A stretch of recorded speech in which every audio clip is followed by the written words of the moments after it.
много важно, ние всички сме държави в Европа, че в Европа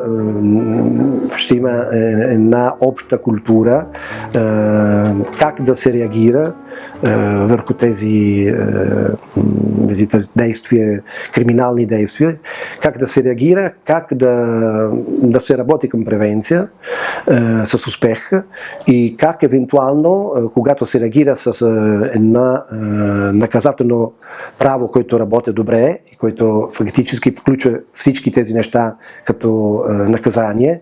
когато се работи по този начин, също трябва да се знае, че без третирането на тези хора не излизам от проблема, защото и дори да има затвора за тях и да има такива реакции, не може пред цял живота да седи един човек, който малтретира жената, но все пак дори има ли смисъл той да влиза в затвора 2 години без да говори с никой, без да направи на специфична програма, много специфична програма за